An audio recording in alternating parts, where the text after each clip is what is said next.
You're listening to the Reversing Climate Change podcast by the team at Nori, the carbon removal marketplace. This is a show about the innovators and entrepreneurs developing solutions to climate change. Hi, everyone. This is Alexandra Guerra from Nori, co-founder and director of corporate development. For this bonus episode, we've invited Nicole Systrom, founder of Sutro Energy Group. Nicole has written an article about the 3 ways CEOs can tackle climate change and build a net zero economy. So we thought we'd have a fun little conversation, record it, and share it with you guys so that maybe you can inform your business leaders on how we can achieve net zero economies through changing our business practices. Hi, Nicole. Thanks for being here. How you doing? It's great to be here. Yeah, we're great. So you wrote this 3 ways CEOs can tackle climate change. It's on the World Economic Forum. We'll include a link into the show notes. But why don't you tell us, what are those 3 ways that we can tackle climate change? Sure. So I guess I'd start by saying, I know your whole company is based around this, like, climate is a problem. There's a role for really everyone to play. And I think it's been really heartening to see the corporate world start to really step up, at least in words, over the past 12 months, I'd say. And now, the science is pointing us towards, this is really the decade where we have to cut 50% of emissions in order to stay on track to hit our 2050 goals. And the corporate world really needs to start turning those words into action. So that was really the motivation for writing this piece. And so I outlined 3 ways that CEOs can really work on this. And the first one is supporting early stage entrepreneurs in climate and climate technology and helping to scale solutions. The second is lending climate innovators political capital. So helping early stage companies really play in the political arena where, large corporations have a lot more infrastructure and experience. And then finally, making net zero a part of your business strategy. So happy to dig into any of those that are interesting. Well, I thought it was really interesting that you had laid out 1 and 2. So it's not just supporting early stage startups financially. It's also about supporting them politically. I think that rings really true for us because we see, particularly within the space of carbon removal, that's one part of the climate change space, that it's very nascent. And there's a lot that's constantly changing and shifting. So now there's the Biden administration, and they're talking about a carbon bank. And, we've been here 3 years trying to create a voluntary marketplace for carbon removal with farmers. And so, everything is constantly changing, and we always want to be involved in those conversations. But that seems like something almost, when I read that, limited to businesses that are a little bit larger. So maybe corporations that have some political pool or capital, as opposed to smaller organizations where maybe they can't even help out in that way. Yeah. Well, so I guess what I'm getting at here is, from a climate tech innovation perspective, many of these companies they're small, right? And a lot of them are still working out there's a lot of work to do just to get the technology developed or the business innovation, the financial innovation, whatever the innovation of the company is. It's still, these climate technology companies are still early in their life cycle, and there's just a lot of hustle just to do the work of the company itself. But it's still important to remember that all of these startups are happening within a policy context, within a political context. I think, maybe 15 years ago, in the kind of first round of what we call the green tech, then there was a lot of emphasis on the startup as related to policy changes and how policy would affect the startup. And a lot of business plans, a lot of companies got funded based on, a carbon tax getting passed, a future carbon tax being passed, and then those things didn't happen.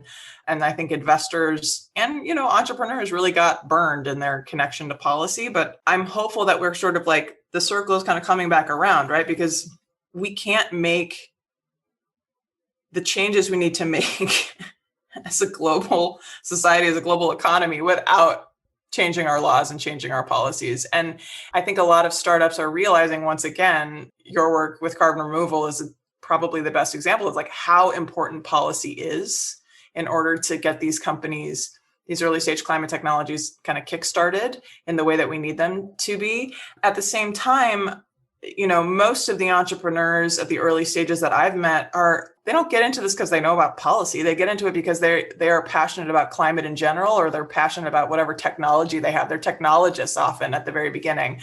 And they don't frankly have time to go figure out like who to talk to in Washington, DC, let alone any one of the state governments, if we're speaking from a US perspective, which I know this analogy extends to other countries around the world. And a lot of larger companies do. They're large enough to have, sort of whole regulatory departments and policy people on staff, and they lobby all the time. They're very happy to lobby on things that aren't necessarily directly in line with their business, their business model. But it just seems to me like there's an opportunity here. I mean, at a minimum, what we need is the corporate world to stop lobbying against climate action, because there's a lot of that going on, unfortunately.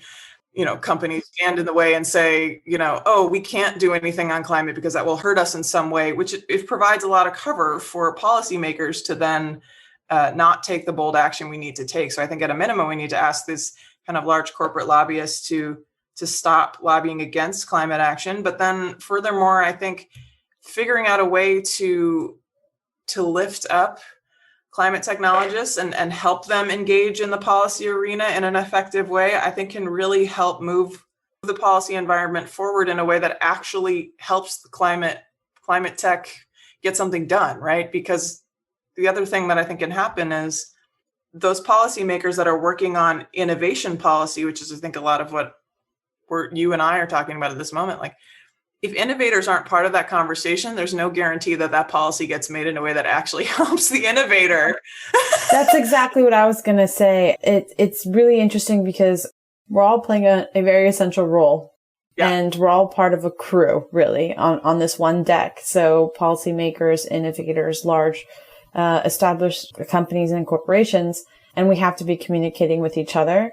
And the unique role that early innovators or startups in the climate tech space or any space can play is that they can innovate and test, because we have lower risk, we have lower capital, we don't really have like a set, very functioning, highly operating, high volume business model. We can test and iterate and build new solutions.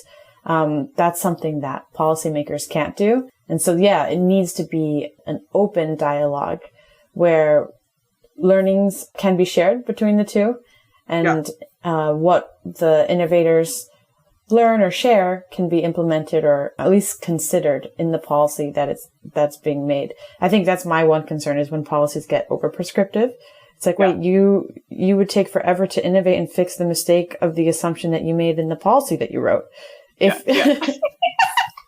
So yeah. Well, I mean, like it's so right. I mean, making good policy, that's why we have professional policymakers, like, that, because it is a hard thing to do.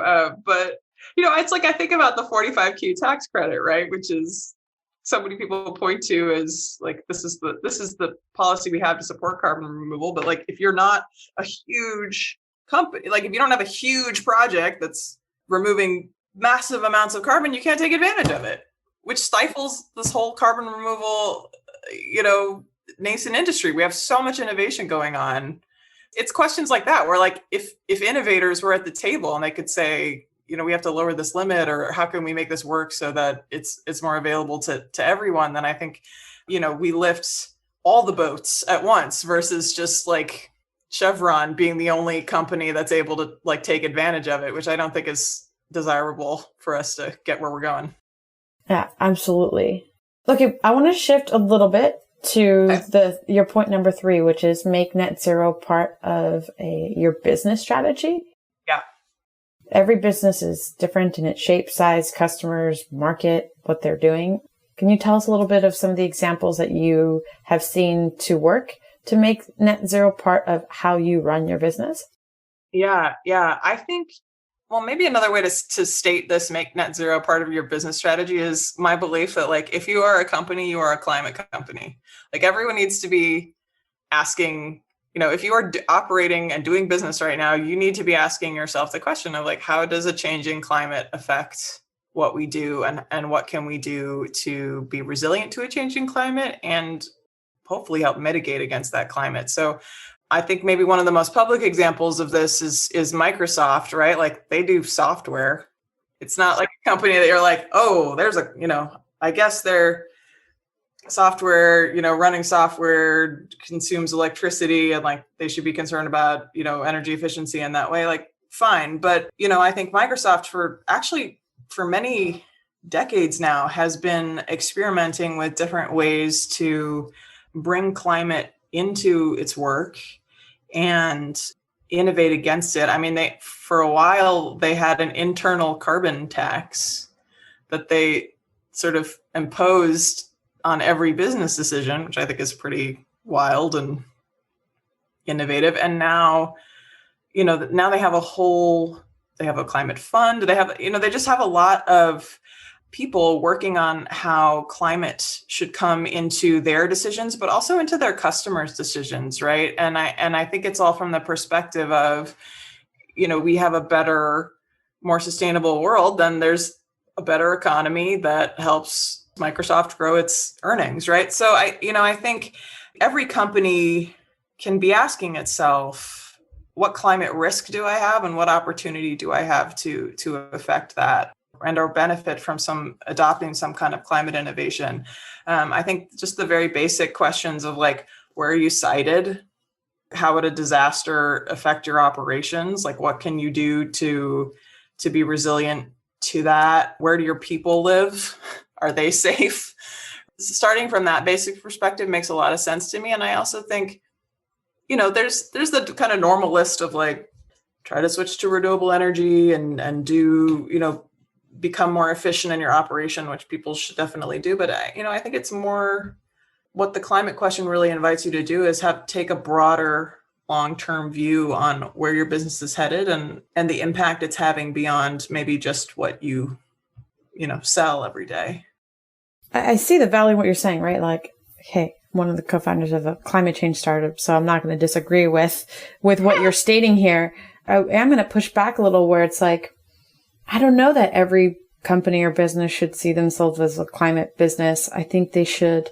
It's kind of like, it's interesting because we're seeing a shift, right? So before it was, if I'm going to make a business, it's to make money because that's the point, or to have fulfilling work, etc. I think we're seeing a shift now, especially in the millennials, where it's not just about the money or the salary. It's, do I feel like I belong? Do I feel like there's purpose in my work? What is the impact, etc.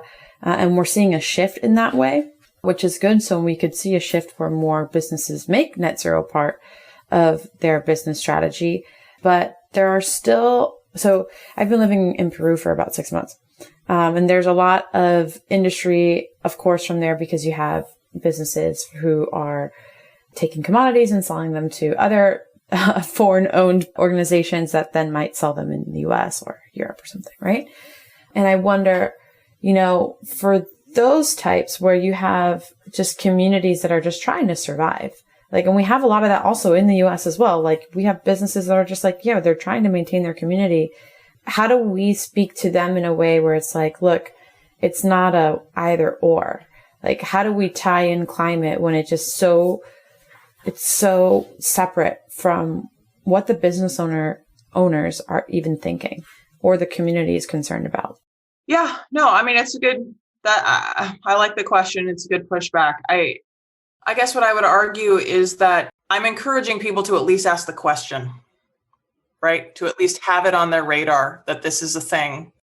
I think if you're a Fortune 500 company, like, you should be having a lot of activity on this, hands down, no questions asked, right? I think what you're pointing to are these sort of smaller entities and maybe in emerging economies where people are still kind of scrambling, right? To kind of make the business successful, which I for that group of people, it may be enough to just have the conversation in your mind, to start having the conversation. And I would also tie it back to political power, because I think one of the main reasons that policies on climate don't get passed is because of a storyline about how it's going to ruin an economy, how switching to renewables will be more expensive, or regenerative agricultural practices will be more expensive and less people will have jobs and therefore, that it's not. And then there's also the whole trope of the problem with the developed world turning to the developing world, right? And saying to emerging economies, like,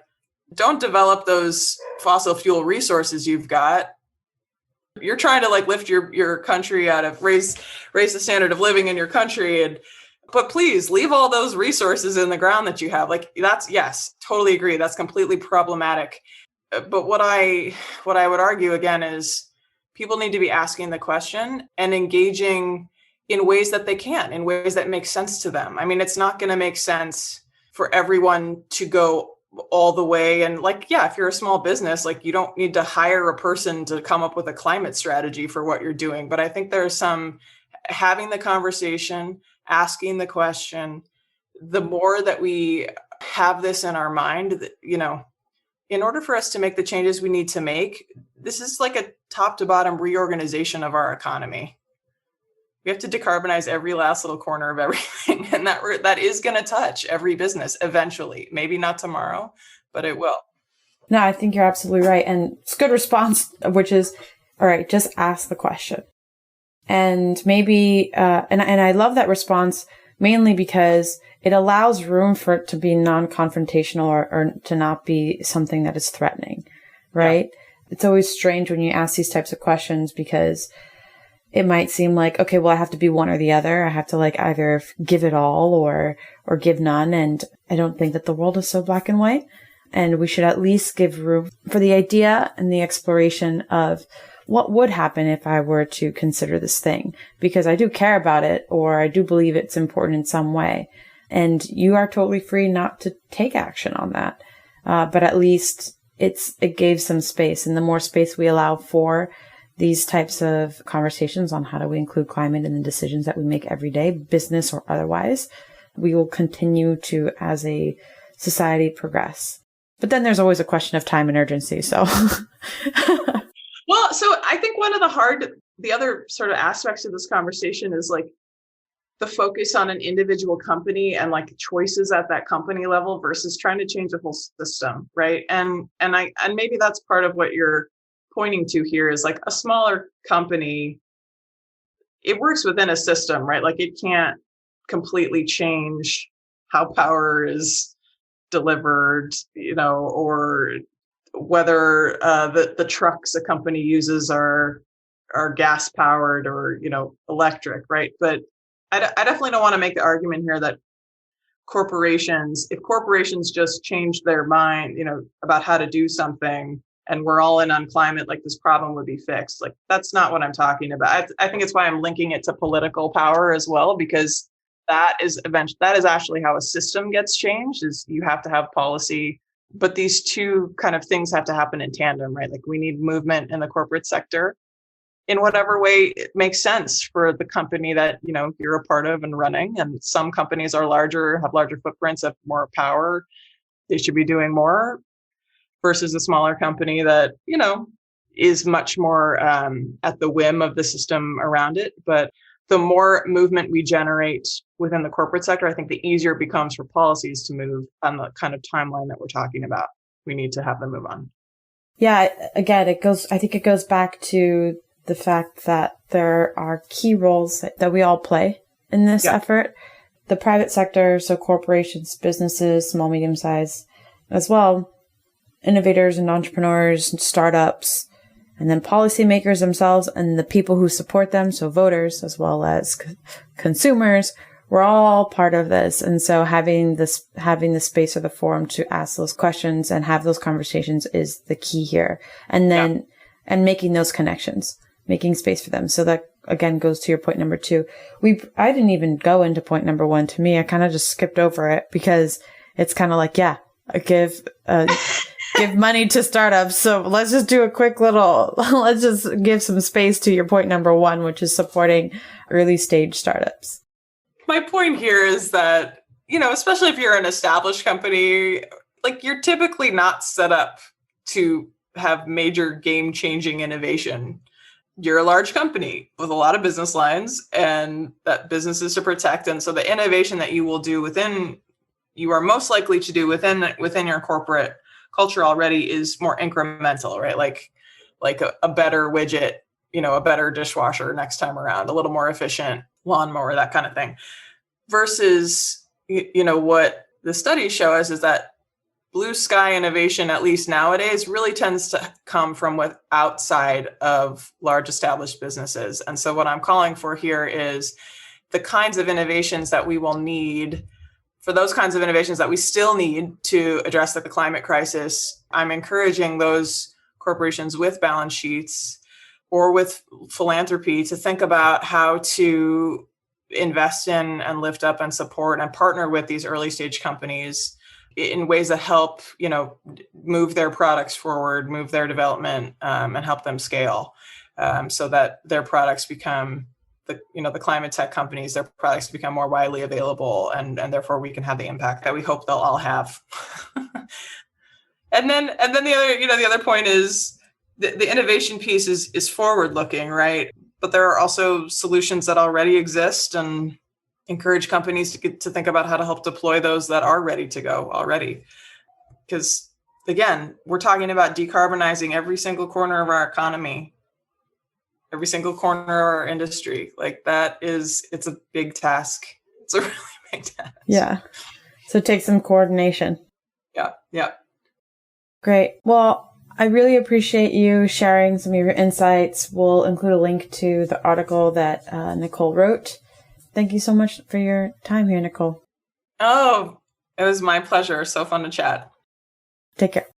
You too.